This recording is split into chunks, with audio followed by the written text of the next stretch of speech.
Again? Lord have mercy, not today. Sabrina froze in the alley behind Island Breeze, her breath clouding in the cold. The Atlanta morning was gray and heavy, mist curling off the cracked pavement. Somewhere in the distance, a siren wailed, blending with the soft hum of traffic waking up. Abigail's voice snapped from behind her, sharp and anxious. "Sabs, I swear, if that man's here again—" "He's not bothering anybody," Sabrina said softly, crouching beside the dumpster. A shape was curled there, a man, white, thin as a branch, his hands trembling under a soaked blanket. "Girl, you can't keep feeding every stranger in Atlanta." Abby hissed, tugging her coat tight. "We're 2 months behind on rent, and you out here rescuing the whole city?" Sabrina tugged her jacket tighter around herself. "Abby, look at him. He's freezing." Abby rolled her eyes, stomping her boots against the concrete. "And I'm freezing too. But you don't see me sleeping in alleys, do you?" Sabrina ignored her, kneeling closer. The man stirred, his breath forming faint clouds in the air. His face was gaunt, lined with exhaustion and days without shelter. He smelled faintly of smoke and damp cardboard. "Sir," Sabrina said gently, "you can't stay out here. Come inside just for a bit. I'll get you something warm." The man didn't respond at first. Then, with a hoarse whisper, he murmured, "Thank you for seeing me." That one line stilled the morning. Even Abby didn't have a comeback. Sabrina swallowed. "Come on," she said, helping him to his feet. "You'll catch your death in this cold." "Sabrina!" Abby's voice cut through the air. "You don't know who he is. He could be dangerous." Sabrina glanced back. "Then I guess kindness is dangerous too." She led him through the back door into the kitchen. The warmth hit immediately. The smell of jerk chicken and plantains from the night before clung to the air. Steam hissed as Sabrina turned on the coffee maker. The man sat quietly on a crate near the door, his hands shaking as he held his coat closed. Abby stood near the counter, arms folded tight, eyes darting between them. "What's your name, sir?" Sabrina asked. He looked up slowly, as if searching his own mind for an answer. "Wilson," he finally said. "Just Wilson." "All right, Wilson," she replied softly. "You're safe here. Have some coffee." He hesitated, then reached out. "You're too kind," he said, his voice barely above a whisper. "Not really," she smiled. "Just raised right." Abby sighed loudly. "Sabs, this ain't a shelter. We barely keeping lights on as it is. Rent's due Friday, the stove needs fixing, and now you adding charity to the menu." Sabrina shrugged. "Mama always said, feed the hungry, the rest will come." Abby turned away, muttering under her breath. "Yeah, well, the rest better come with a check attached." Outside, the wind picked up, rattling the old metal sign that hung above the alley. Sabrina glanced toward the back door. Something glimmered faintly near the dumpster where Wilson had been lying. She walked over and picked it up. It was a photograph, its corners frayed and water-stained. In it, a younger Wilson smiled beside a woman with soft eyes and pearl earrings. The edges were burned, as if it had survived a fire. She frowned, turning it over. No names, no message, just time-worn silence. "Wilson," she called softly. "Who's this?" He blinked at the picture, confusion flickering across his face. "I don't know." He pressed his palms to his head. "I can't remember." Sabrina exchanged a look with Abby. Her sister's skepticism deepened. "Oh, great," Abby muttered. "A homeless man with amnesia. Just what we needed." "Abby," Sabrina warned. "He's a human being." Abby bit her tongue, throwing the cleaning cloth on the counter. "You've got too much heart, Sabs. One day, it's gonna cost you more than a free meal." But Sabrina wasn't listening anymore. She was watching Wilson, the way he sat, his shoulders straight despite the cold, the way he cradled the coffee cup carefully as if it were something precious. Then, almost unconsciously, he began to hum. It was faint, low, a tune so hauntingly familiar that Sabrina felt it tug at the edge of her memory. She'd heard it before, not on the streets, but on television. Somewhere elegant. Somewhere far removed from alleys and dumpsters. She shook her head, pushing the thought aside. "Abby," she said softly, "open up front. We'll be late for the breakfast rush." Abby grumbled but obeyed, flipping the lights on. Outside, the neon glow of Island Breeze flickered to life against the gray morning. A few early customers passed by, drawn in by the smell of coffee and fried dumplings. Sabrina poured Wilson another cup before stepping out front to unlock the main doors. "Don't worry," she said quietly. "You can rest a bit before you go." Wilson looked up. "I don't want trouble," he murmured. "You won't get any from me," Sabrina replied. "Just warmth." Abby shot her a look that said you're crazy, but Sabrina didn't care. Something about the man felt unfinished, like a story half told. And as she wiped her hands on her apron and looked out through the frosted glass at the city waking up, she couldn't shake the feeling that this small act of kindness, this simple morning, was about to change everything. Welcome to Tales of an Observer, where truth, dignity, and courage meet in the stories we can't afford to forget. Now, before we get deep into the story, I would love to request a little favor from you. Please hit that subscribe button, like this video, and leave a comment telling me the city where you're watching from around the world. And also, please share this story with your loved ones.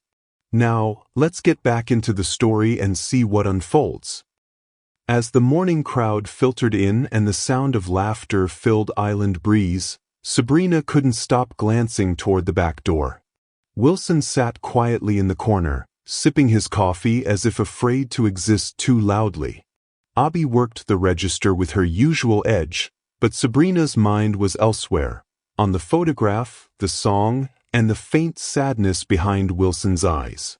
She didn't know it yet, but that day, that one moment of mercy, would pull her into a story far deeper than either sister could have imagined. The warmth she offered was about to uncover a life once lost, and a truth that would change them all. "All right, Wilson," Sabrina said, pulling off her apron as the morning rush slowed. "You can't just sit there drinking coffee all day. Come on, I've got something for you to do." He blinked, startled. "Something to do?" "Work," she said with a smile. "You help me clean up, I'll feed you proper. Deal?" He hesitated. "You don't have to." "I want to," she interrupted, already handing him a rag and pointing toward the counter. "There's a sink full of dishes and a broom waiting to be used. We run a tight ship here." From behind the register, Abby groaned. "You hiring now, Sabs? Or just handing out free employment opportunities?" Sabrina smirked. "You said you wanted help. Well, here's help." "I said I wanted paid help." Wilson stood uncertainly for a moment, then rolled up his sleeves. The sleeves were frayed, his skin pale beneath the dirt, but there was something careful about the way he moved, deliberate, practiced. He didn't fumble or hesitate. He worked quietly, washing dishes in slow rhythm like he'd done it before. Abby eyed him skeptically while wiping down a table. "He's too clean with it. I don't like it." Sabrina shot her a look. "Not everyone who falls down stays down, Abby." Abby raised an eyebrow. "You sound like Mama."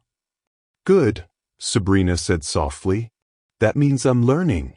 The lunch crowd came and went, a blur of steaming jerk chicken, fried plantains, and the hum of Caribbean music in the background. The small restaurant glowed with warmth and spice, a little island of color against the winter-gray street. Sabrina slipped into the kitchen to refill Wilson's cup. He looked up, surprised. "You really don't have to keep feeding me," he said. She smiled.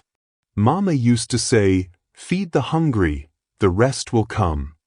Guess I never stopped believing that. He stared at her for a long moment.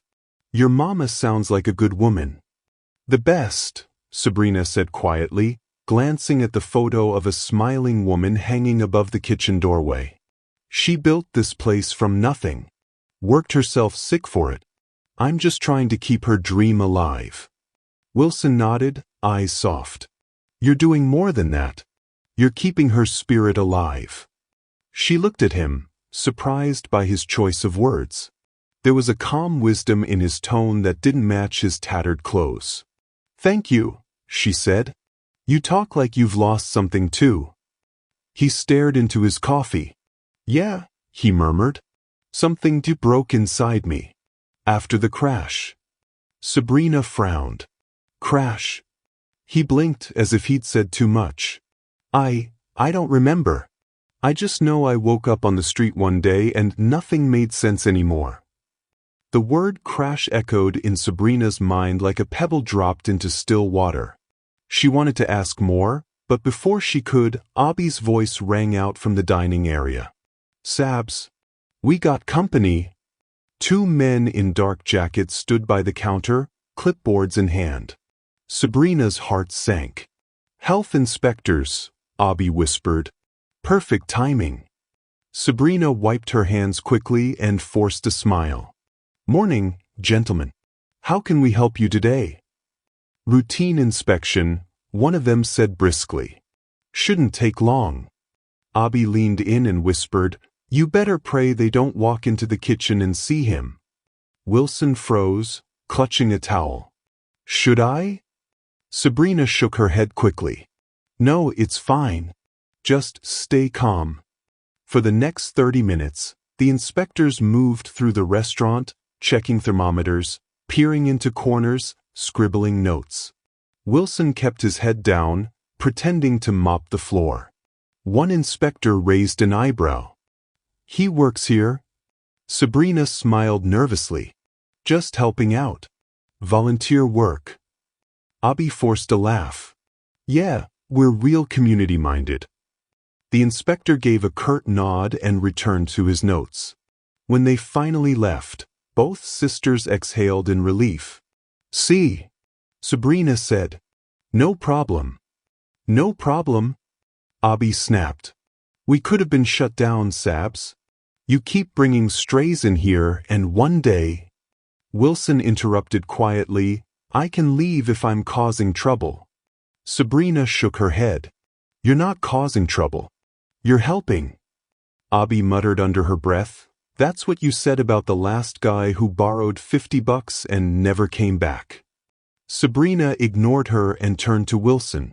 The pipe under the sink's been leaking all week. You know anything about fixing things? Wilson hesitated, then knelt down to look. He traced the line of the pipe with practiced hands, then stood and asked, Got a wrench? Abby blinked. Wait, you can fix it? A small smile tugged at his lips. Let's find out. Within minutes, he tightened a valve, wrapped a piece of rubber tubing around a crack, and wiped his hands. The dripping stopped. Sabrina grinned. You did it. Abby looked impressed despite herself. Guess he's not completely useless. Thanks, Wilson said, his voice low. Feels good to fix something again. Sabrina leaned against the counter. You've done that kind of work before? He nodded slowly. Something like it. I think I used to work with my hands a lot. I remember tools. Building things. But it's all bits and pieces now. Do you remember where you're from? He hesitated, frowning. No. I only remember the sound of water. And a woman's voice calling my name. Abby, passing by with a tray, muttered, Creepy. Sabrina shot her a look. Abby. What?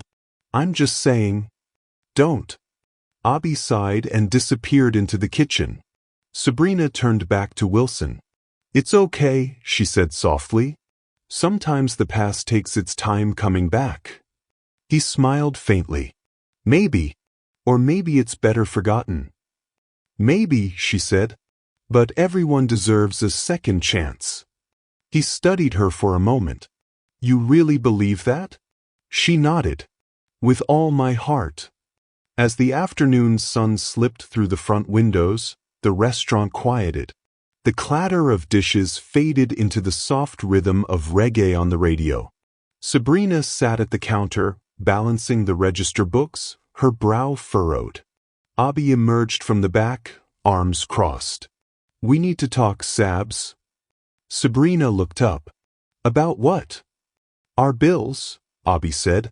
Rent's due in 3 days, the fridge is breaking down again, and the supplier's calling about last month's payment. We can't afford to be running a charity. Sabrina sighed. Abby. No, Abby cut in, her voice rising. You always do this. You take on every lost cause that walks through our door, and I'm the one left figuring out how to pay for it. I'm not asking you to stop worrying, Sabrina said calmly. I'm just asking you to care. Abby's jaw tightened. I do care. About us. About this restaurant. About keeping the dream Mama built from dying. You think she'd want us to throw it away on strangers? Sabrina's voice softened. I think she'd want us to remember why she built it, not just to feed the city, but to feed people's hearts. Abby shook her head, frustrated, and walked away. Wilson watched quietly from the kitchen doorway, his eyes full of something unreadable, empathy, guilt, maybe both. Sabrina noticed him and forced a smile. Don't worry. Sisters argue all the time. He nodded, his gaze distant. You remind me of someone, he murmured. Who? I can't remember. Evening fell. The crowd thinned, the neon lights outside reflecting against the rain-slick streets. Sabrina locked the door and turned to see Wilson standing by the window, staring out at the traffic. Long day, she said. He nodded. Feels good to be tired for the right reasons. Hungry? She asked. He smiled faintly. Always. She plated up leftover curry chicken and rice, setting it in front of him. He stared at it for a long moment, as if unsure he deserved it. Eat, she said gently. You earned it. He lifted his fork slowly, tasting the food. His expression shifted, surprise, maybe nostalgia. This, he said quietly, tastes like home. Sabrina smiled, wiping her hands on a towel. Then you're welcome home. Outside, headlights splashed across the front window. A sleek, black luxury sedan pulled up to the curb. Sabrina turned, frowning. Who drives that kind of car down here? The passenger door opened. A woman stepped out, tall, elegant, wrapped in a beige coat and pearls that gleamed under the streetlight. She paused, glancing at the sign that read Island Breeze, her expression tight with purpose. Abby appeared from the kitchen, following Sabrina's gaze. Who's that? She asked. I don't know, Sabrina said slowly. The woman looked around once more, then started toward the restaurant door. Sabrina's heart quickened without knowing why. Something told her that the story she'd stepped into that morning was about to take a turn she could never have imagined. And it began with the woman in pearls. The lunchtime rush had just settled into its easy hum, the clatter of plates, the buzz of conversation, and the steady rhythm of reggae playing low through the speakers.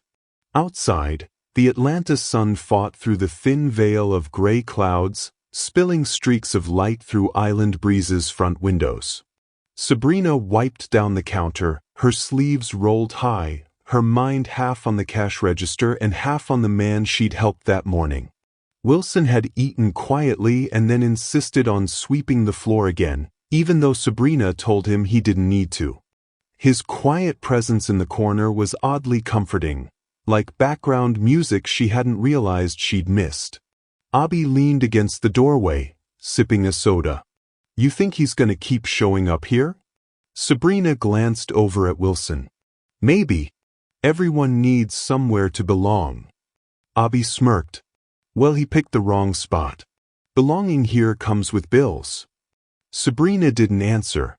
She was too busy watching Wilson move, precise, steady, almost graceful, as though cleaning the floor was a ritual he respected. The chime over the door jingled. Both sisters looked up. A woman stepped in, and the air in the restaurant seemed to shift. She didn't belong to this part of town. That much was obvious from her polished heels and camel-colored coat, her blonde hair twisted neatly into a bun, and the subtle scent of expensive perfume that lingered in her wake. A strand of pearls rested on her collarbone, catching the light every time she moved. She looked around, uncertain at first, then approached the counter with quiet authority. "Good afternoon," she said, her voice smooth and measured. "Are you the owner?" Sabrina straightened. "Yes, ma'am. I'm Sabrina Clark. How can I help you?" The woman's smile was polite but thin. "My name is Eleanor Matthews. I'm looking for someone." Abby perked up, setting down her drink. "Looking for someone? Like a missing person?" "Yes," Eleanor said, opening the large leather bag she carried. From it she withdrew a folded flyer, glossy, creased at the edges. "My husband. His name is Wilson Matthews. He's been missing for 3 years." Sabrina's pulse stuttered. She forced herself to keep her tone calm. 3 years? That's a long time. I'm sorry to hear that. Eleanor unfolded the paper and slid it across the counter. Sabrina's hand trembled as she took it. The photo stared back at her. The same sharp jawline, the same blue-gray eyes, though younger and cleaner. Wilson. Her breath caught in her throat. The text beneath the image read, "Missing. Wilson Matthews last seen following a car accident on I-285. Presumed drowned after vehicle went off the bridge." There was a number to call, and beneath that, in smaller letters, $100,000 reward for any information leading to his whereabouts. Abby leaned over Sabrina's shoulder, whistling low. $100 grand? He must have been somebody important. Eleanor's eyes softened for the briefest moment. He is. My husband is the CEO of Matthews Realty Group. But the night of the crash, the car went over the bridge. They never found him. Not even a trace. Sabrina's grip on the flyer tightened. Her mind swirled with images. The photograph she'd found near the dumpster, the faint tune Wilson had hummed, the way he said he remembered a crash. She forced herself to keep her voice steady. "That sounds awful, ma'am. I can't imagine what that must have been like." Eleanor nodded faintly, eyes distant. 3 years is a long time to hope. But sometimes I feel like he's still out there, somewhere. Lost, maybe hurt. People don't just vanish without leaving pieces behind. Abby cleared her throat, her tone lighter, almost teasing. "Well, you're not gonna find too many CEOs hanging around this side of town, that's for sure." Eleanor's polite smile returned. "Still, I have to try. Would you mind if I put one of these up here?" Sabrina hesitated. "Of course. Go ahead." As Eleanor pinned the flyer near the counter, her pearls glinting in the sunlight, Sabrina's stomach churned. The resemblance was too strong to ignore. The photo looked exactly like the man she'd brought in that morning. But no, it couldn't be. This woman belonged to a different world. Marble floors, fundraisers, and luxury cars. Wilson had nothing but a torn blanket and empty eyes. Still, she couldn't shake the feeling. "Thank you for your time," Eleanor said finally, adjusting her coat. "If you hear anything at all, please call me." She handed Sabrina a business card embossed with gold letters. "I'll keep an eye out," Sabrina promised, her voice quieter than she intended. "Thank you." Eleanor's expression softened again. "And please, if you see anyone who even slightly resembles him, let me know. Sometimes hope hides in the unlikeliest places." She turned toward the door, her heels tapping gently across the tile, and the bell chimed as she stepped back out into the afternoon light. Abby snatched the flyer off the counter as soon as the door closed. You okay? You look like you've seen a ghost. Sabrina blinked. It's nothing. Just her story. It's sad. Sad. Abby scoffed. It's Atlanta. There's a sad story on every corner. But hey, she waved the flyer teasingly, $100,000? Girl, if that man's wandering around town, we better start looking. Sabrina forced a laugh. Abby, you're terrible. I'm practical, she said. You never know. Maybe one day you'll feed the right rich guy and we'll finally pay off this restaurant. Sabrina took the flyer from her sister's hand and pinned it to the wall near the register. You think every lost soul's a prince in disguise, huh? Abby said, smirking. Maybe, Sabrina replied softly. Or maybe some people just need to be seen. Abby rolled her eyes. You sound like a preacher now. Go clean the tables, Sabrina said, smiling faintly. Abby laughed and disappeared into the kitchen, humming to herself. The rest of the day passed in a blur. The lunch crowd came and went, a few regulars chatting about football and the weather. The golden afternoon light shifted into dusk, and the hum of island breeze mellowed to the quiet rhythm of closing time. Sabrina counted tips at the counter, but her gaze kept drifting toward the back of the restaurant where Wilson had been helping mop earlier. He'd said he needed air and stepped outside a while ago. When the clock struck 9, she locked the doors and went to check the back alley.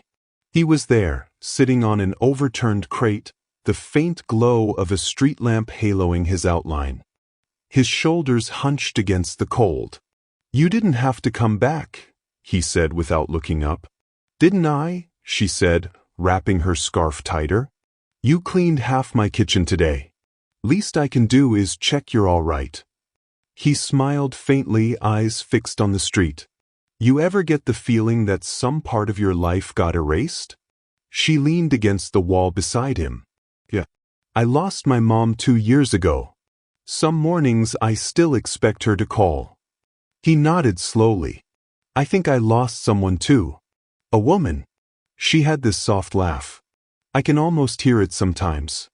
But it fades before I can see her face. Sabrina's chest tightened. She almost told him about Eleanor, but something stopped her. Instead, she asked gently, Do you remember anything else? He shook his head. Just a bridge. Headlights. Sounds like a bad dream, she said softly. Yeah, he murmured. One that doesn't end when you wake up. A chill ran through her. The words on Eleanor's flyer echoed in her head, presumed drowned after vehicle went off the bridge. She swallowed hard. You should rest. It's late. He nodded, pushing himself to his feet. Thank you, Sabrina. For everything. Don't thank me, she said. Just get better. He gave her a small nod and disappeared down the narrow hall toward the storage room she'd offered him for the night. Sabrina stood there for a while, staring at the streetlight flickering outside. Then, through the thin wall, she heard it again, that same tune he'd hummed the night before. Low, steady, hauntingly familiar. It tugged at her memory like a whisper from a half-forgotten dream. She could almost see a ballroom, elegant people in glittering gowns, a band playing under golden chandeliers. And above it all, that melody. Her eyes widened. She remembered where she'd heard it. She walked to the counter and looked at the flyer one more time. At the fine print near the bottom, beneath the contact number, Eleanor Matthews Foundation Annual Charity Gala. In loving memory. Sabrina's pulse quickened. That song, she whispered to herself. Eleanor Matthews Foundation. That's where I heard it. The flyer swayed slightly in the draft from the vent, the photograph of Wilson, or the man she thought was Wilson, staring back at her with eyes that seemed to hold secrets she wasn't ready to face. Sabrina's heart pounded. She didn't know if fate was playing tricks or if she'd stumbled into something far bigger than a simple act of kindness. But deep down, she knew one thing for certain. Whatever truth lay behind those blue-gray eyes, she wasn't ready to walk away from it now. And outside, beneath the cold Atlanta moon, the city kept its secrets, waiting for morning to bring them to light. Rain lashed against the windows of Island Breeze, drumming a relentless rhythm that matched the pounding in Sabrina's chest. The storm had rolled in fast, sweeping through downtown Atlanta with sharp wind and flickers of lightning that threw ghostly shadows across the small restaurant. The neon sign outside sputtered and glowed like a heartbeat in distress. Inside, Sabrina wiped down the last table while Wilson silently stacked chairs. Abby had already gone upstairs to their small apartment above the restaurant, muttering about crazy storms and crazier sisters. The power flickered. For a brief second, the world went dark. When the lights came back, Wilson was standing near the front window, staring out into the sheets of rain. "You okay?" Sabrina asked, setting down the cloth. He nodded slowly, but his gaze didn't move from the storm. "Funny thing about rain," he murmured. "It sounds like memory." Sabrina frowned slightly. "What do you mean?" He turned toward her, eyes distant. "Sometimes, when it rains like this, I see flashes. Not pictures, exactly, more like pieces of a dream. A car spinning out of control. Headlights breaking through water. And a voice, a woman's voice, screaming my name." Sabrina felt her throat tighten. "Do you remember what she said?" He nodded once. "Don't leave me." Then everything goes black. A chill ran through her despite the heat from the ovens. She forced a small smile. "Dreams can feel real sometimes." He gave a soft, bitter laugh. "Yeah, maybe. But what if it wasn't a dream?" Sabrina didn't know how to answer. The words on Eleanor's flyer echoed in her head: car accident, presumed drowned. She reached for the rag again just to have something to do with her hands. "You should get some rest," she said finally. "It's late, and this weather isn't letting up any time soon." "I'll head back to the alley," he said quietly. Sabrina spun around. "In this storm? No way." "I've been through worse," he said, shrugging lightly. "Don't want to be a burden." "You're not." "I don't want to cause trouble between you and your sister," he added. Sabrina sighed. "Too late for that. But that's not your fault." She hesitated, then made a decision she knew Abby would hate. "There's an old storage room in the back. It's not much, but it's dry. You can stay there for the night. Just until the storm passes." Wilson blinked. "You'd trust me with that?" She gave him a tired smile. "I've got a feeling you wouldn't hurt a fly, Wilson." His eyes softened. "You don't even know me." "I know enough," she said. "You're human. That's all I need to know." When Abby came back down 20 minutes later in her slippers and robe, she froze at the sight of a blanket and pillow laid out in the storage room. "Oh no," she said flatly. "You didn't." "Abby." "Sabrina. Are you serious? You're letting a total stranger sleep in our restaurant? You have officially lost it." Sabrina crossed her arms. "It's pouring outside. He's soaked. I can't just leave him there." "You can and you should." Abby snapped. "We don't know this man's saps. You don't know what he's capable of. He could rob us or worse." Wilson, standing by the counter, spoke softly. "I can go if it makes things easier." Abby turned to him, her frustration spilling over. "You should. I'm sorry, but we've got enough problems without adding a mystery man to the list." "Abby, stop," Sabrina said, her voice calm but firm. "I made my choice." Abby threw her hands up. "You can't save everyone, Sabs. You always give and give until you've got nothing left. That's why we're drowning in bills, because you think compassion's gonna pay the light bill." Sabrina's jaw tightened. She didn't answer right away. Lightning flashed, casting sharp angles of light across her face. "I promised Mama I'd never turn away someone hungry," she said finally, her voice low. And I don't break promises. Abby's anger faltered for a moment. You think Mama would want you risking yourself for a stranger? Sabrina looked at her sister, her eyes steady. I think Mama would want me to keep being who I am. The silence that followed was heavy. Abby shook her head and turned toward the stairs. Fine. Do what you want. But don't come crying to me when it blows up in your face. She stomped away, her footsteps fading into the ceiling above. Sabrina stood there for a moment, then exhaled slowly. Sorry, Wilson said softly. I didn't mean to cause all that. You didn't, she said. Abby worries because she loves me. But she doesn't understand that love means helping even when it hurts. He studied her face, something like gratitude flickering behind his eyes. You remind me of someone I once knew. Yeah, she asked quietly. He nodded. Kind eyes. Same way she looked at me, like I wasn't broken. The words hit Sabrina harder than she expected. She smiled faintly. You're not broken, Wilson. You're just rebuilding. He gave a small, thoughtful nod. That's one way to see it. Later, after locking up and dimming the lights, Sabrina brought him a mug of hot tea. The rain outside had become a steady downpour, the kind that blurred the city lights into watercolor streaks. Thank you, he said, wrapping both hands around the cup. She leaned against the doorframe. You should try to sleep. Tomorrow's another long day. I'll try. Good night, Wilson. Good night, Sabrina. She started to leave but paused halfway through the door. Hey, Wilson. He looked up.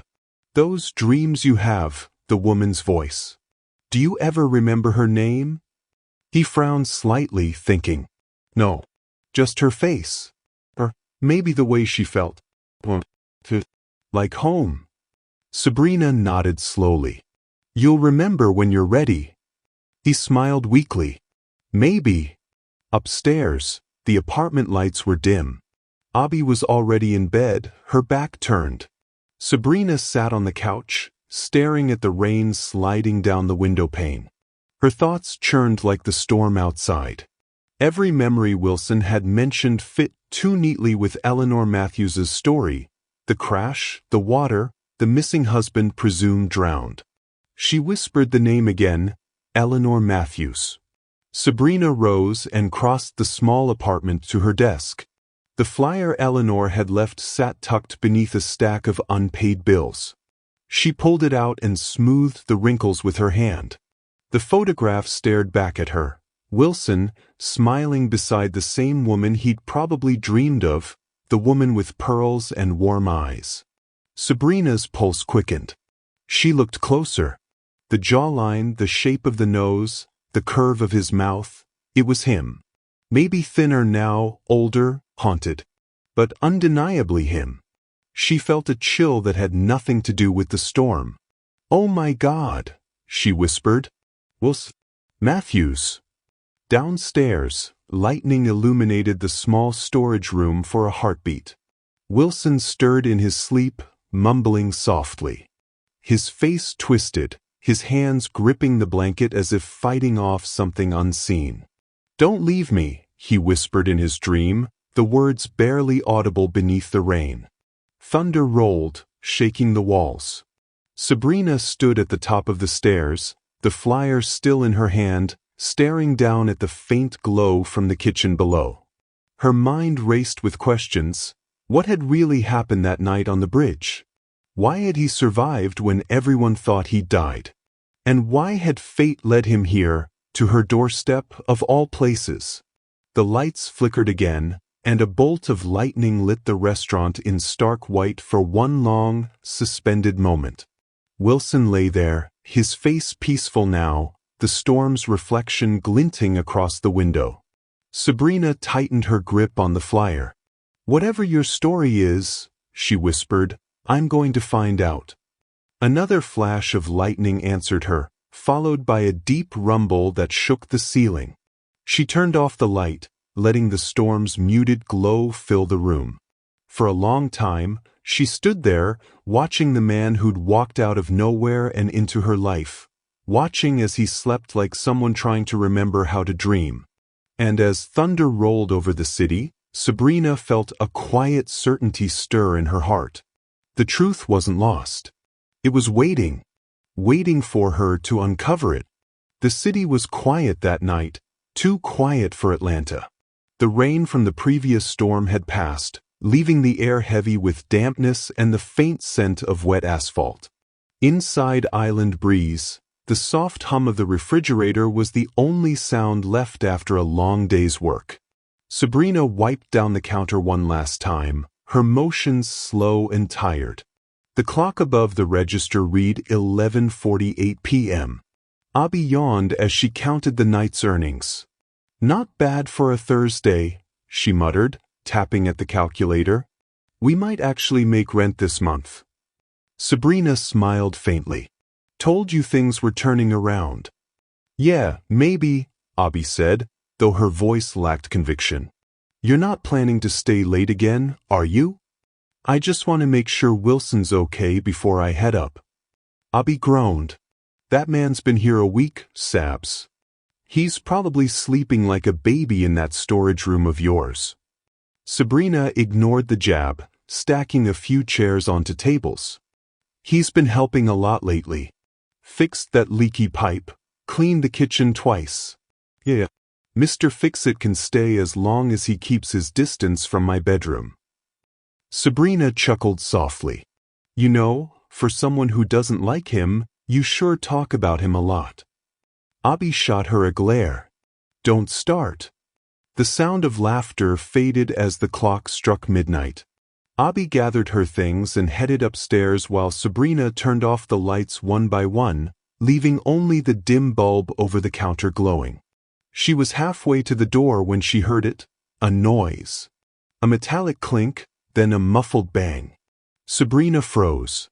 Another sound followed, the back door creaking open. Her pulse quickened. "Abby," she whispered, but there was no answer. Before she could move, two figures stepped out of the shadows, faces masked, hands gloved. One held a crowbar, the other a knife that gleamed under the light. "Don't scream," the one with the knife said, his voice low and rough. "Just open the register." Sabrina's breath caught. "Please, there's barely any money." "Then you better make it worth our time." He lunged forward, grabbing her wrist. Sabrina gasped, trying to pull away, but he shoved her toward the counter. From the stairwell, Abby's voice rang out. "What's going on?" "Abby, stay upstairs." Sabrina shouted, struggling to free herself. But it was too late. Abby appeared halfway down the stairs, eyes wide with horror. "Oh my God!" "Get down," the other robber barked, waving the crowbar. "Now!" Abby froze, trembling. Sabrina's mind raced. Her eyes darted toward the kitchen, the hallway, anywhere she could escape. But before she could act, the sound of footsteps came from the back. A door creaked open. "Leave them alone." The voice was quiet but firm, Wilson's. He stood in the doorway, still in his worn gray sweater, eyes sharp and steady despite the tension in the air. The man with the knife turned. "Who the hell are you?" "Nobody," Wilson said. "But you should walk away before you make a mistake you can't undo." The robber laughed harshly. Big words for a bum. He lunged forward. Wilson moved faster than anyone expected. He caught the man's wrist mid-swing, twisting hard until the knife clattered to the floor. The robber yelled in pain. Wilson shoved him backward, sending him crashing into a chair. The second robber swung the crowbar. It caught Wilson in the side. He grunted, staggering but didn't fall. Sabrina screamed, "Stop it! Please!" The struggle exploded into chaos. The sound of breaking glass, grunts, shouts, and the dull thud of fists against wood. Abby ducked behind the counter, sobbing. Wilson grabbed the crowbar, yanking it from the robber's hands. "Run!" he growled at them. "Now!" The man with the knife scrambled up, blood on his lip, eyes wide with fear. "Let's go, man. He's crazy." Both bolted for the door, disappearing into the night. The bell above the entrance jingled faintly as they vanished. Silence fell, except for the sound of Wilson's ragged breathing. Sabrina rushed forward. "Wilson! Oh God, are you okay?" He swayed on his feet, the crowbar slipping from his grasp. When she caught him, her hands came away wet and dark. Blood. He'd been stabbed. "Abby, call 911. Sabrina cried, pressing her hands to the wound at his side.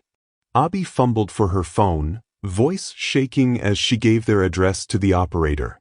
"Please hurry. He's bleeding." Wilson's face had gone pale. His eyes fluttered open weakly. "Sabrina." "Don't talk," she said, tears streaking her cheeks. "You're going to be okay. Just stay with me." But he kept speaking, his words slurred, distant, like fragments of a dream breaking through the fog. "That's the bridge, water everywhere." Sabrina froze. Her breath hitched. "What did you say?" He blinked, dazed. "I couldn't save her. I couldn't." Then his eyes rolled back, and he collapsed against her. "Wilson!" Sabrina screamed. Abby ran over, pressing a towel to his side as Sabrina held him.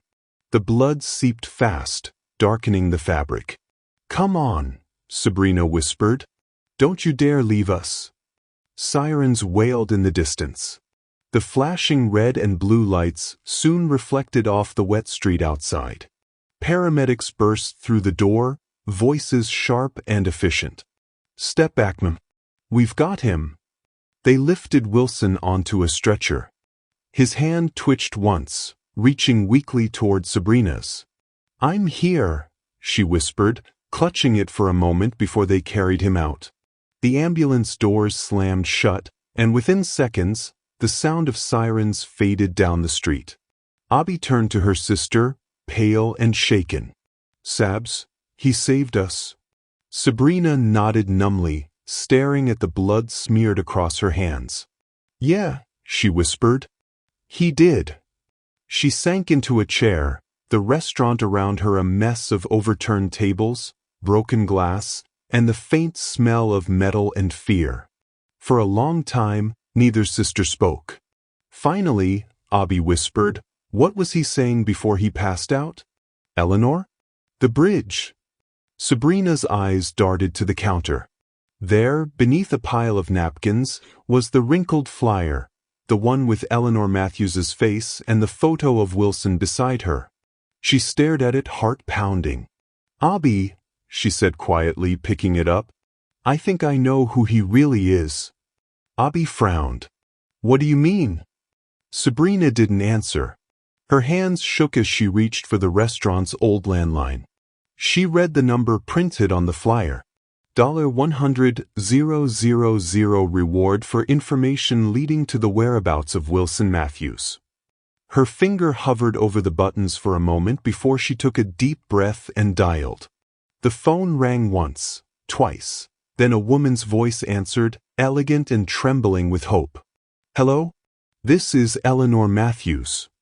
Sabrina's voice was soft but steady. "Mrs. Matthews? I think I found your husband." There was silence, a breath caught between disbelief and longing. "Who is this?" Eleanor whispered. "My name is Sabrina Clark. I run a restaurant downtown called Island Breeze. Your husband, he's here. Or he was. He's hurt." The line went quiet again. Then Eleanor's voice cracked, barely holding together. "Oh my God. Please, please don't let him die." Sabrina's eyes filled with tears. "They just took him to Atlanta General. I'm following right now." "Thank you," Eleanor whispered. "I'm on my way." The call ended, and Sabrina stood there for a moment, the dial tone humming in her ear. Abby touched her arm. "Sabs, what's happening?" Sabrina grabbed her coat and keys, her face pale but determined. "We're going to the hospital." Abby hesitated. You really think he's that guy from the flyer? Sabrina met her eyes. I don't think, Abby. I know. She stepped out into the night. The cold air hit her like a wave, carrying the faint echo of sirens in the distance. Behind her, Island Breeze stood silent, a battlefield of broken chairs, spilled coffee, and shattered glass. But for all the chaos it held, Sabrina couldn't shake the thought that this was the moment everything changed. Her kindness had saved a stranger, but that stranger's truth was about to upend her world. She locked the door behind her, glanced once at the flyer still in her hand, and whispered to herself, "Hold on, Wilson. Just hold on." Then she disappeared into the night, chasing a truth 3 years buried beneath water, memory, and a name she'd never forget again. The sterile smell of antiseptic filled the air, sharp and cold against Sabrina's senses. The fluorescent lights above buzzed softly, casting an almost surreal glow on the hallway walls. Sabrina sat hunched on a hard plastic chair outside the trauma unit, her hands clasped tightly together, the faintest smear of Wilson's blood still visible on her wrist. The clock on the wall read 2:43 a.m. Every tick of the second hand felt like a hammer in her chest. Abby sat beside her, arms folded, face pale with exhaustion. "They've been in there for over an hour," she whispered. "Is that normal?" Sabrina shook her head. "I don't know." Through the glass window, she could see flashes of movement, nurses in blue scrubs, the metallic gleam of instruments, the blur of life hanging by a thread. She exhaled shakily. "He saved us, Abby. He didn't even think twice." Abby nodded weakly. "I know." Her voice broke slightly. I didn't think he'd do that." Sabrina looked down at her trembling hands. "Neither did I." The elevator dinged at the end of the corridor. The doors opened, and a woman stepped out, a tall, elegant figure in a long beige coat. Her hair was dark and pinned neatly, but her face was pale, eyes swollen from crying. "Mrs. Matthews?" Sabrina stood up. Eleanor looked around until her gaze found Sabrina. "You're the one who called me?" "Yes, ma'am." Sabrina's voice was soft. "He's inside." Eleanor's breath caught audibly. Her trembling hand rose to her mouth as she looked toward the trauma room. How bad is it?" "He lost a lot of blood," Sabrina said gently. "But they said he made it through surgery. He's stable for now." Eleanor swayed slightly, gripping the wall for balance. "Oh, dear God." Sabrina stepped forward. "Do you need to sit?" But Eleanor shook her head. I need to see him." The nurse at the desk recognized her name on the patient chart and nodded. "He's in room 214 now, ma'am. You can go in. Just be quiet, he's resting." Eleanor walked toward the door slowly, her heels clicking faintly on the tile. Sabrina hesitated but followed a few steps behind, heart pounding. Inside, the room was dim. Machines beeped softly in rhythm with Wilson's slow, steady breaths. He lay on the bed, pale and bandaged, and 4-line taped to his arm. Eleanor stopped at the foot of the bed. For a long moment she didn't move, just stared, her hand pressed to her heart. "Oh my God," she whispered, her voice breaking. "It's really him." She stepped closer, tears streaming freely now. Her fingers brushed against his arm, stopping where a faint scar curved along the skin, just below his elbow. "That scar," she murmured. "He got it fixing the deck at our lake house. He cut himself on a nail and refused to get stitches." A soft, trembling laugh escaped her lips. "He said it gave him character." Abby, standing by the doorway, looked on in silence. Sabrina felt a lump form in her throat. Eleanor leaned down, brushing her fingertips gently along Wilson's hairline. "Wilson," she whispered, "if you can hear me, please come back." Minutes passed. Only the sound of rain tapping against the window filled the silence. Then Wilson stirred. His head shifted slightly on the pillow. His eyelids fluttered open, unfocused at first, then slowly sharpening. He blinked, breathing shallowly. His voice came out rough, barely audible. "Ellie?" Eleanor gasped, her knees giving way as she sank beside the bed. "Wilson, oh Wilson, it's me. It's me." He stared at her as though seeing a ghost. "Is it really you?" "Yes," she whispered, clutching his hand. "I thought I lost you forever." He frowned faintly, struggling to piece the fragments together. "The water, to the bridge. I remember the crash. I tried to reach you." "I know," she said through tears. "They told me you drowned. I searched every shelter, every city block. I knew you couldn't just disappear." Wilson's lips trembled. "I couldn't remember anything. Just pieces. A face I couldn't name. A song I couldn't stop humming." Eleanor smiled through her tears. "That song, it was from our foundation gala. You played it on piano the night before the accident." He closed his eyes, a tear sliding down his cheek. "I remember now." For a while, the two simply held each other's hands, lost in the gravity of rediscovered love. Sabrina stood by the doorway, watching quietly, her chest tight. She'd seen plenty of tears in her life, but nothing like this. This was grief melting into grace. Wilson turned his head slightly, his gaze finding her. "Who?" Sabrina blinked. "Me. You found me," he said weakly, his voice still fragile but clear. "The girl who gave me food when no one else saw me." Eleanor followed his gaze, then rose from the chair, turning toward Sabrina. Her expression softened, her eyes shimmering with gratitude. "You're the one who helped him?" Sabrina nodded, embarrassed. "He was outside my restaurant. I just couldn't walk past." Eleanor stepped closer, taking her hands. "You didn't just save his life, Miss Clark. You gave him back to me. To us." Sabrina smiled faintly, eyes glistening. Anyone would have done the same. Eleanor shook her head gently. "No. Not everyone looks twice at someone sleeping on the street. You did. You saw the man I loved before even I could find him again." Abby, who had been quiet until now, stepped forward slowly, her skepticism fading into awe. "He really is her husband?" Eleanor nodded, tears slipping down her cheeks. "Yes.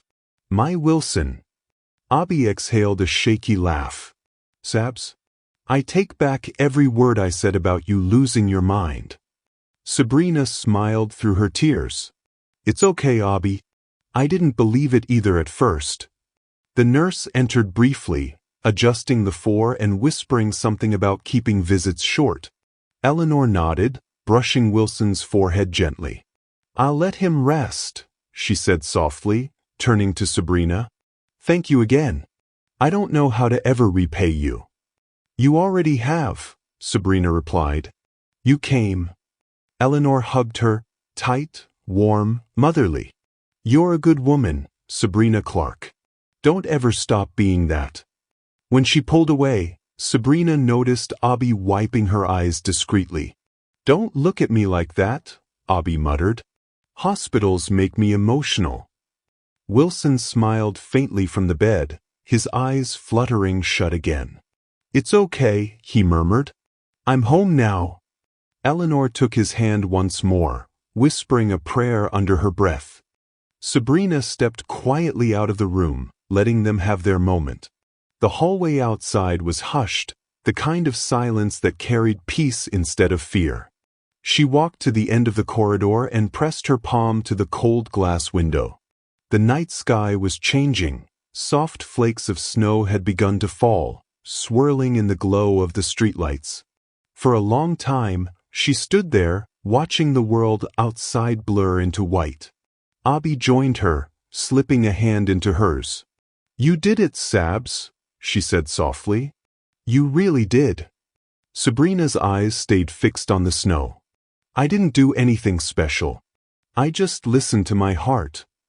Abby smiled faintly. That's what makes it special. Sabrina exhaled slowly, her breath fogging the glass.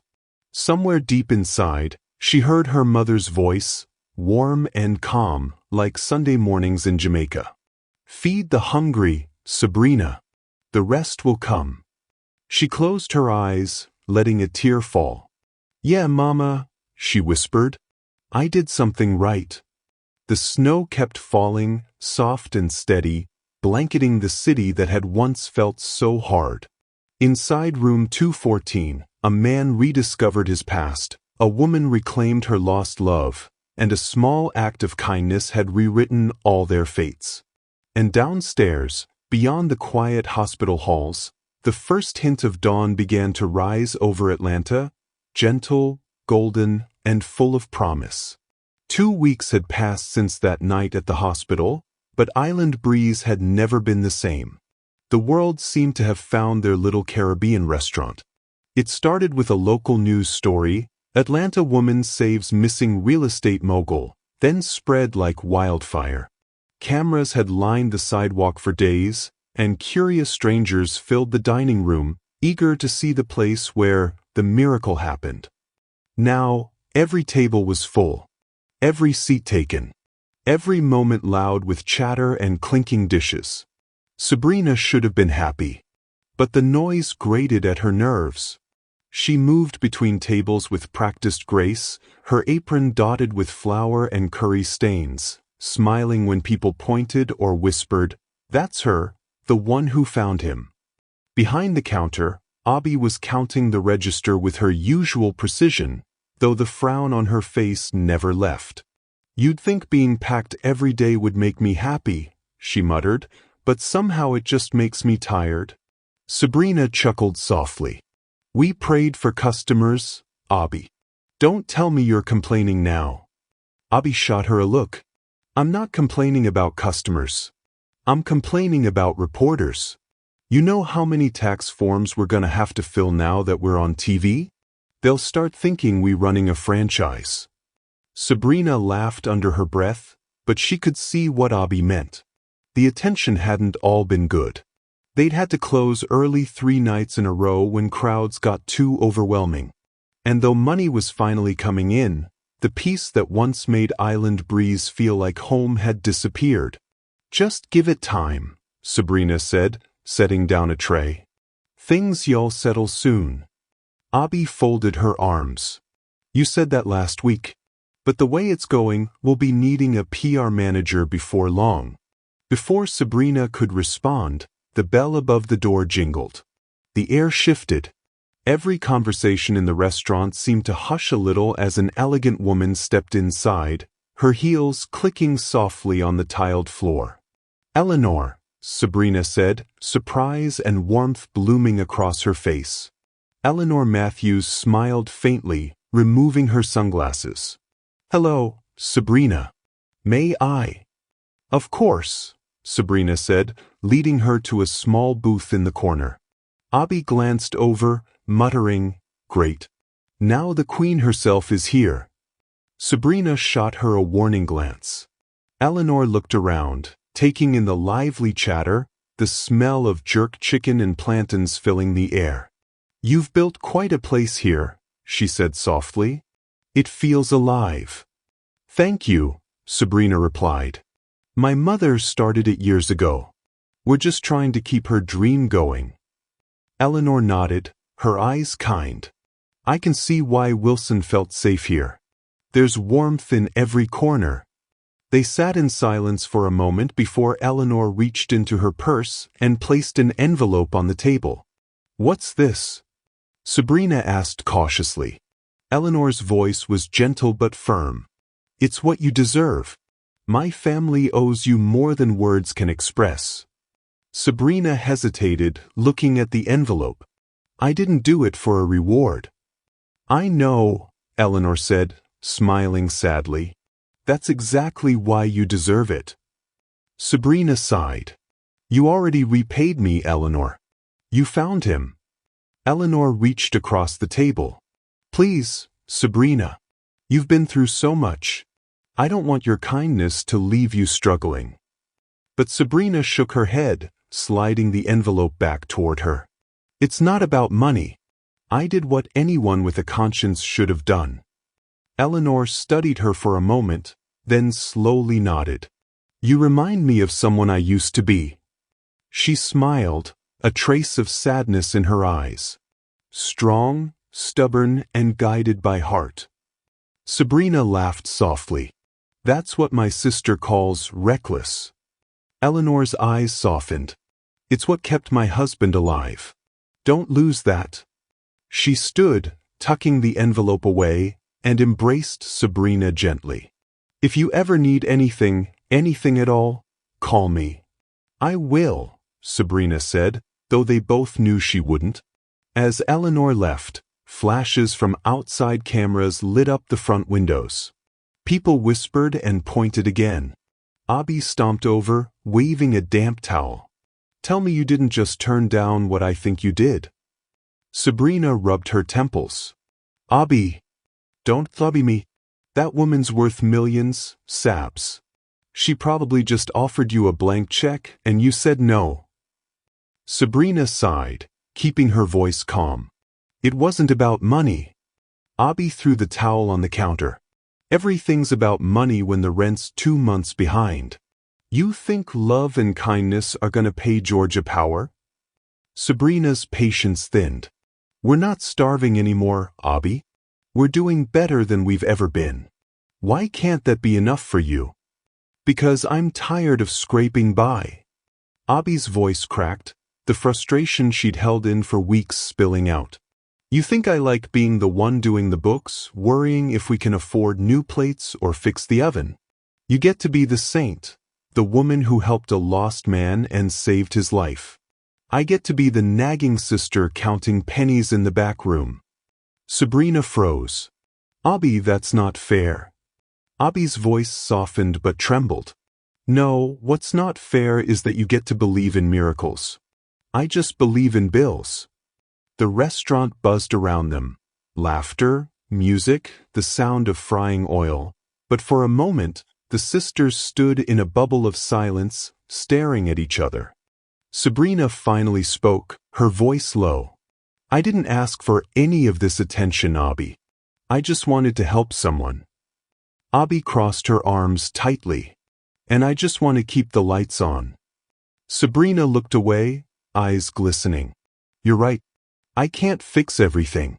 But I won't let money decide who we are." Abby said nothing, just turned and walked into the kitchen. Sabrina stood behind the counter, staring at her reflection in the glass display. She didn't feel like a hero. She felt tired, like she was balancing the weight of gratitude and guilt at once. Her phone buzzed on the counter. A known number. She hesitated, then answered. "Hello." A familiar voice came through, weak but steady. "Sabrina?" She straightened instantly. "Wilson." "Yeah." A soft chuckle followed. "Guess I still remember your number." "How are you feeling?" she asked, relief washing over her. "Alive," he said simply. "Still sore, but the doctors say I'm healing fast. Eleanor won't let me out of her sight." Sabrina smiled faintly. "But you scared us half to death." "Wouldn't be the first time I've done that," he said, humor lacing his tone. Then his voice softened. "I wanted to thank you again. Not just for saving my life, but for seeing me when I couldn't even see myself." Her throat tightened. "You don't have to thank me, Wilson. Just get better." "I'm working on it." The pause. "I heard you turned down Eleanor's offer." She smiled ruefully. "You two talk too much." He laughed gently. "She's stubborn, but so are you." Then, after a moment of silence, "You really are something special, Sabrina. The world could use more hearts like yours." She swallowed hard. "Just doing what's right." "Exactly," he said. "That's what makes it rare." The line went quiet for a moment, then he added softly, "Take care of that restaurant. It's more than just a place. It's where everything started." I will, she promised. And Wilson? Yeah, I'm glad you found your way home. There was a pause, then a faint, emotional whisper. Me too. The call ended, leaving Sabrina staring at her phone, a small smile tugging at her lips even as her chest ached. Abby reemerged from the kitchen, eyes still puffy. She didn't say anything, just handed Sabrina a cup of tea and sat beside her. After a while, Abby murmured, "You really believe what you did was worth it, don't you?" Sabrina nodded slowly. Yeah, I do. Even if it cost us a little peace. Abby sighed, resting her head on her sister's shoulder. You drive me crazy, you know that? Sabrina chuckled. So you've said. They sat like that for a while, the noise of the restaurant fading into background hum. Two sisters, one tired dream, and a story that had changed them both. Sabrina looked out through the window, where the city lights glowed softly in the night. Somewhere out there, Wilson Matthews was alive, loved, and remembering who he once was. And she, the girl who had simply refused to walk past a man in need, was left holding the weight and wonder of what kindness could cost, and what it could give. The first warmth of spring wrapped the city of Atlanta in gold that morning. Sunlight streamed through the tall front windows of Island Breeze, turning the polished counter into a mirror of brightness. The smell of coconut bread and coffee floated through the air, and the rhythmic hum of reggae played softly from the small speaker near the cash register. It was the kind of morning that made Sabrina feel hopeful again, the kind that reminded her of Jamaica, of her mother's laughter and open arms, of beginnings that didn't have to hurt. She wiped her hands on her apron and looked around the restaurant. The rush hadn't started yet. Just a few early customers sat near the window, sipping tea and watching the city wake up. Abby was behind the counter, adding receipts into the computer. Finally, she muttered, a day where nobody's taking pictures of us. Sabrina smiled faintly. Don't jinx it. Abby shot her a playful glare. If one more person comes in asking to see the miracle restaurant, I'm charging an entry fee. Sabrina chuckled. Be nice. You might scare off the regulars. Abby shrugged. Please, they love me. Sabrina laughed softly, shaking her head. For the first time in weeks, things felt almost normal again. The chaos had quieted, the media had moved on, and the sisters had started to breathe again. She was refilling a coffee pot when the bell over the door jingled. Abby glanced up automatically. Morning. Welcome to... Her words froze. Sabrina turned, and her heart skipped. Standing in the doorway was a man she almost didn't recognize. It was Wilson, clean-shaven, hair neatly trimmed, dressed in a tailored navy blue suit that looked like it had been made for him. The weary lines that had once marked his face were softer now, replaced by quiet strength and calm confidence. He smiled when he saw her, that same gentle smile she'd come to know, but brighter somehow. Good morning, he said, his voice warm and sure. Hope I'm not interrupting breakfast. Wilson, Sabrina breathed, stepping closer. I didn't even recognize you. Abby blinked, stunned. What in the... She pointed. That can't be the same man who slept by our dumpster. Wilson laughed softly.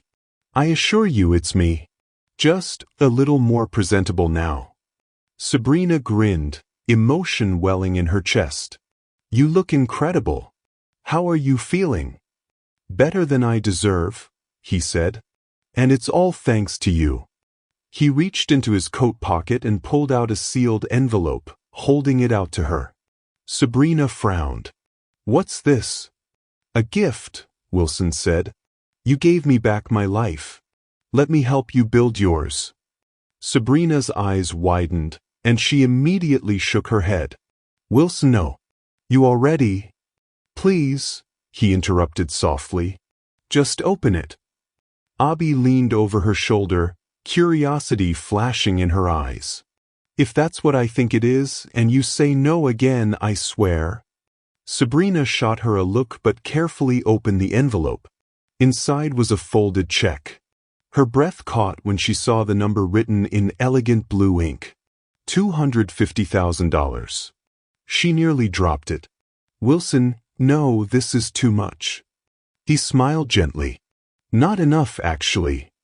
Sabrina blinked, at a loss for words. I can't take this. It's insane. It's gratitude, he said simply. You didn't just feed me, Sabrina. You saved me when I didn't even know who I was. You gave me dignity when the world saw nothing but a broken man. She tried to hand the check back. I didn't do it expecting anything. I know you didn't, he interrupted softly. That's why I'm doing this. Because kindness like yours deserves to grow. Use it to keep Island Breeze alive. Expand it. Feed more people. Change more lives. Sabrina looked at him, her throat tight. Wilson, money didn't save you. You saved yourself. He shook his head, smiling. No, money didn't save me. Kindness did. Yours. The quiet that followed felt sacred. Then, from behind him, another familiar voice chimed in. He's right, you know. Sabrina turned. Eleanor Matthews stood just inside the doorway, a soft smile on her face, a bouquet of yellow lilies in her arms. Eleanor, Sabrina said, still reeling. You didn't have to. Oh, nonsense, Eleanor said, walking over. I couldn't let him come here alone. He's still learning not to overexert himself. Wilson chuckled. She means she doesn't trust me to drive yet? Eleanor shot him a fond look. You're not exactly wrong about that. Then she turned back to Sabrina, her expression softening.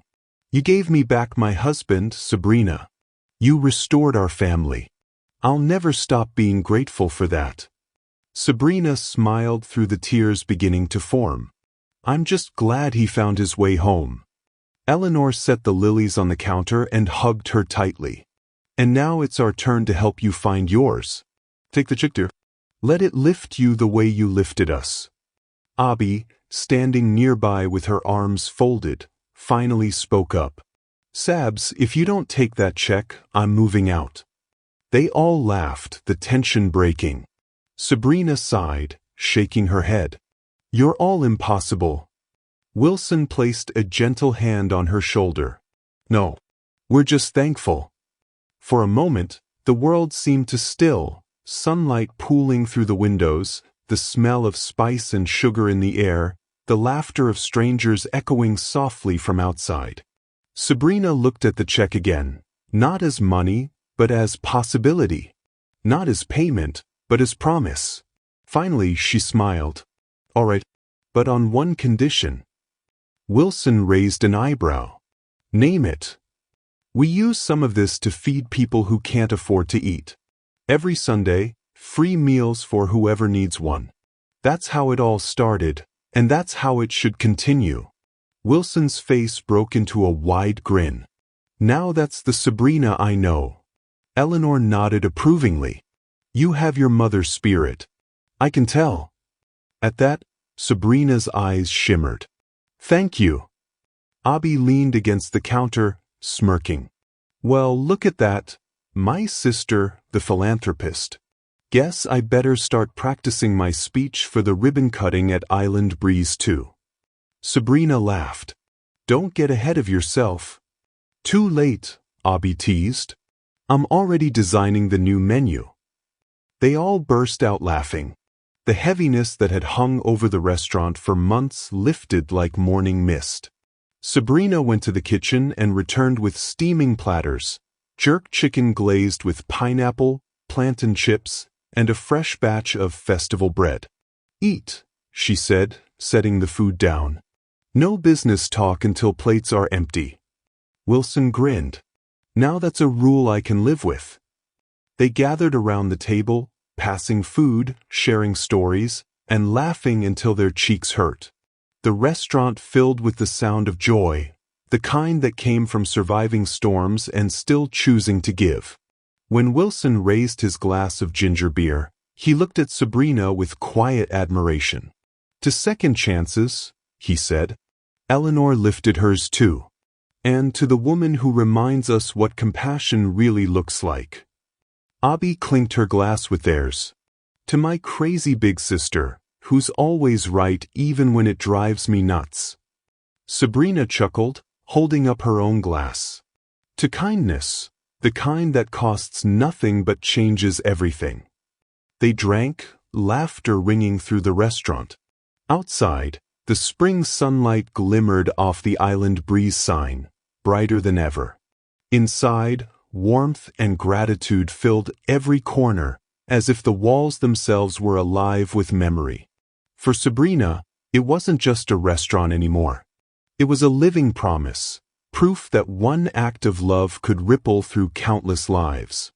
As the day went on and the last customers left, Sabrina stood by the door, watching the city outside glow in the soft light of evening. Abby came to stand beside her, nudging her gently. "Feels good, huh?" Sabrina smiled. "Yeah, it really does." Abby nodded toward Wilson and Eleanor laughing at a corner table. "You think they'll visit again?"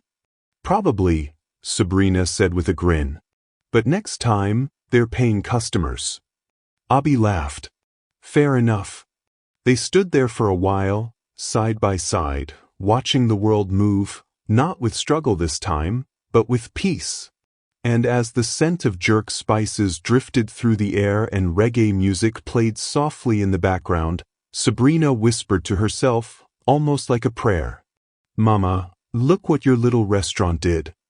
The late afternoon sun bathed Atlanta in a soft, golden glow, its rays bouncing off the sleek glass windows of Island Breeze 2. The new restaurant stood proudly on a corner downtown, bigger, brighter, and more alive than ever. The words Island Breeze curved across a fresh green and gold sign, with smaller letters beneath. Good food. Good heart. Inside, the aroma of jerk chicken, curry goat, and sweet plantains danced through the air. Laughter rippled from table to table, mixing with the faint hum of reggae music and the sizzling rhythm from the open kitchen. Sabrina stood near the front counter, surveying the bustling dining room with quiet pride. Her apron was spotless for once, her hair tied neatly under a colorful head wrap. Every detail of the new space, the woven lamps, the mural of the Jamaican coast, even the framed photo of their late mother by the cash register, felt like a heartbeat echoing in the walls. Abby emerged from the kitchen, waving a towel.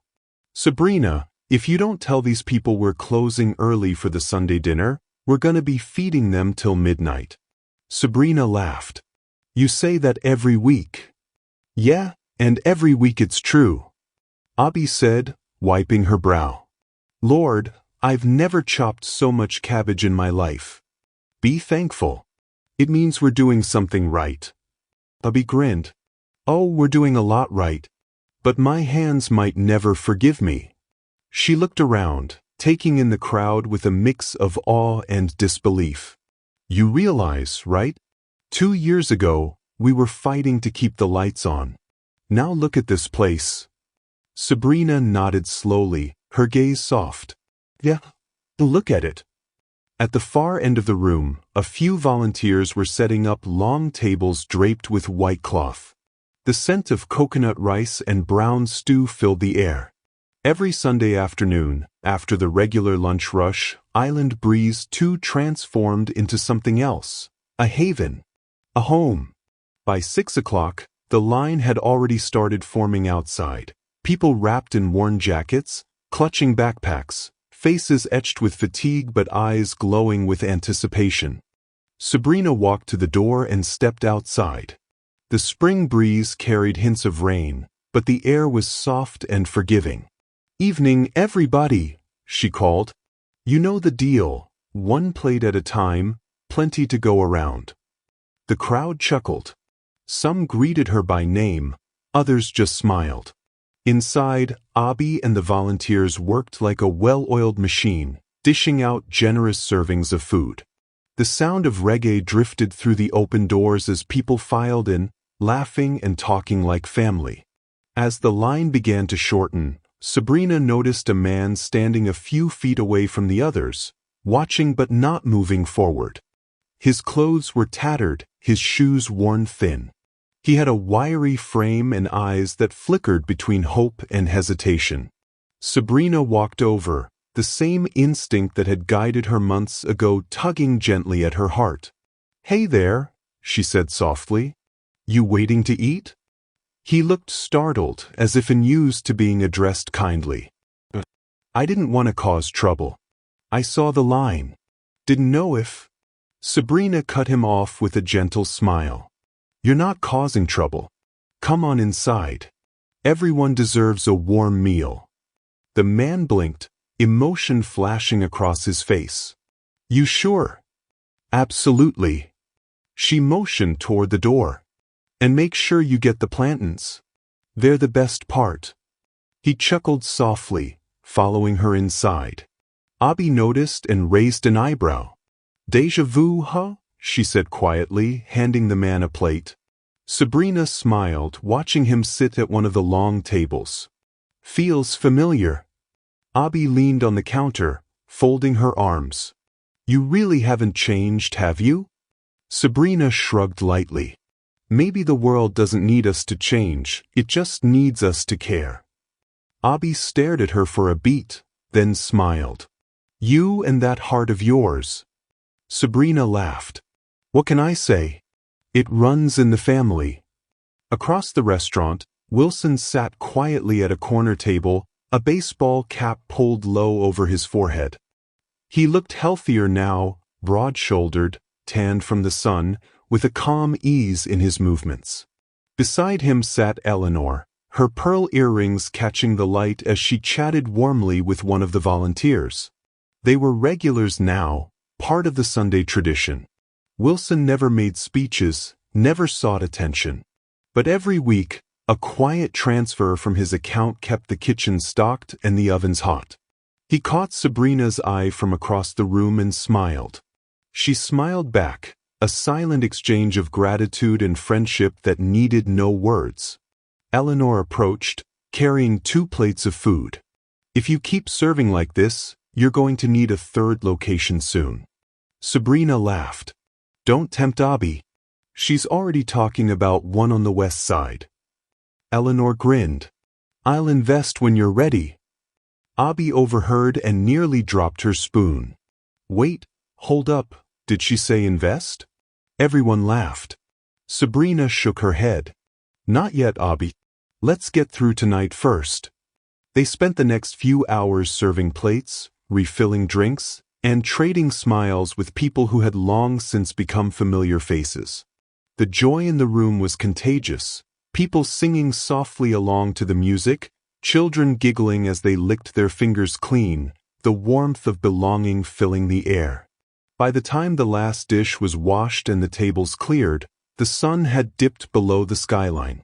The city lights shimmered against the glass windows, casting golden streaks across the floor. Abby sank into a chair, exhausted but glowing. "I'm officially done," she groaned. "Remind me why we do this again?" Sabrina sat beside her, a plate of leftovers balanced in her hands. "Because it reminds us who we are." Abby smiled faintly, watching the last of the guests leave. "Yeah, I guess it does." Wilson approached, hands in his pockets. "You two make quite the team," he said warmly. Sabrina looked up, smiling. "We try." He nodded toward the window. "Look out there. That's what your kindness did." Outside, the man Sabrina had invited in earlier stood under the awning, sharing a to-go container with another homeless woman. They laughed together, steam from the food curling into the cool evening air. Sabrina's heart swelled. "It's not just my kindness," she said. "It's all of us. You, Eleanor, Abby, even Mama. She started this with one small kitchen and a dream." Wilson nodded. "And you carried it farther than she could have imagined." Eleanor appeared beside him, sliding her arm through his. "She'd be proud of you, Sabrina. I know I am." "Thank you," Sabrina whispered, blinking back tears. Abby got up, patting her sister on the shoulder. "All right, sentimental hour's over.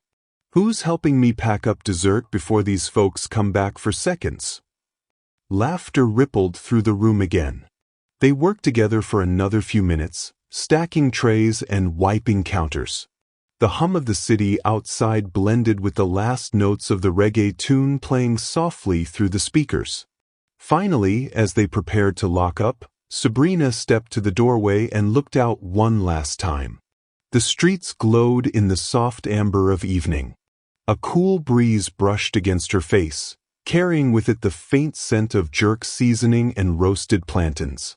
The man she'd helped earlier raised a hand in thanks before disappearing down the street. Sabrina smiled to herself, her heart light. Abby joined her, resting her chin on her sister's shoulder. "Think Mama's watching?" "I know she is," Sabrina said. "Every time we feed someone, I feel her right here." Abby nodded. "Good. Because I could use her help washing dishes tomorrow." They both laughed, the sound warm and easy. The lights from Island Breeze too spilled out into the street, painting everything in gold. Inside, laughter lingered in the air, blending with the scent of spice and the soft rhythm of a steel drum. Sabrina looked at her sister, then out toward the glowing sign, and whispered, "This is what it's all about, Abby. One small kindness, and look what it became." Abby smiled. "Yeah. You turned a meal into a miracle." Sabrina chuckled softly. "No miracle. Just love." The camera of life seemed to pull back then, widening to capture it all. The laughter, the lights, the smell of food, the city humming softly in the background. And as the last rays of sunset touched the windows of Island Breeze 2, Sabrina's voice seemed to echo faintly, carried on the wind like a promise. Maybe the world doesn't need us to change, it just needs us to care. Thank you so much for staying with me till the very end of this beautiful story. What an incredible journey of compassion, redemption, and second chances. Jamaican lady helped a homeless man without imagining who he really was, reminds us that the smallest act of kindness can change a life, not just the one receiving it, but also the one giving it. Sabrina didn't help Wilson because she wanted a reward. She helped him because her heart wouldn't let her walk away. And in the end, that kindness came full circle, proving that love and humanity are never wasted. If this story touched your heart today, please support this channel by subscribing, liking the video, and sharing it with your friends and loved ones. Your support helps us keep telling stories that remind the world that goodness still exists. I'll be posting another inspiring story tomorrow, so make sure you turn on the notification bell so you don't miss it. And before you go, check out the previous video that's right here on your screen. Trust me, it's another unforgettable story of courage and hope that you'll definitely enjoy. Until next time, this is Tales of an Observer, reminding you, kindness costs nothing, but it changes everything.